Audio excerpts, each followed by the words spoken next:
নারায়ণগঞ্জ বন্দরে বিশেষ অভিযানে হত্যাসহ একাধিক মামলার এজাহারভুক্ত আসামি ও নিষিদ্ধ সংগঠন যুবলীগের নেতা ওহিদুজ্জামান গ্রেপ্তার। নারায়ণগঞ্জের বন্দর থানা পুলিশ এক বিশেষ অভিযান পরিচালনা করে নিষিদ্ধ ঘোষিত সংগঠন আওয়ামী যুবলীগের নেতা ও একাধিক মামলার এজাহারভুক্ত আসামি ওহিদুজ্জামানকে গ্রেপ্তার করেছে।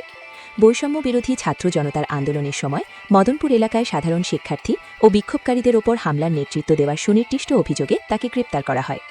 পুলিশ সূত্র জানায়, গোপন সংবাদের ভিত্তিতে বন্দর থানা পুলিশের একটি চৌকস দল গতরাতে এই বিশেষ অভিযান পরিচালনা করে। দীর্ঘদিন ধরে আত্মগোপনে থাকা ওহিদুজ্জামানকে থানার আওতাধীন এলাকা থেকে আটক করতে সক্ষম হয় পুলিশ। জানা যায়, গত জুলাই-আগস্ট মাসে সারা দেশে ছড়িয়ে পড়া বৈষম্য বিরোধী ছাত্র আন্দোলনের সময় নারায়ণগঞ্জের মদনপুর এলাকার রণক্ষেত্রে পরিণত হয়েছিল।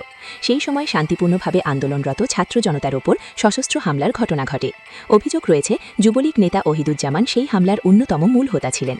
তার প্রত্যক্ষ নির্দেশ ও নেতৃত্বে সেদিন আন্দোলনকারীদের ওপর অতর্কিত হামলা চালানো হয়েছিল, যাতে বহু শিক্ষার্থী ও সাধারণ মানুষ আহত হন।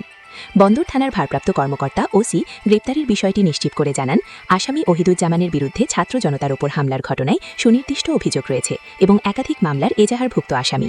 তিনি এতদিন পলাতক ছিলেন। আমাদের বিশেষ অভিযান চলাকালে তাকে গ্রেপ্তার করা হয়েছে। গ্রেপ্তারকৃত ওহিদুজ্জামানের বিরুদ্ধে পরবর্তী আইনি প্রক্রিয়া শেষে তাকে আদালতে প্রেরণ করা হবে বলে পুলিশ জানিয়েছে। পলাতক অন্য আসামিদের গ্রেপ্তারেও পুলিশের অভিযান অব্যাহত রয়েছে।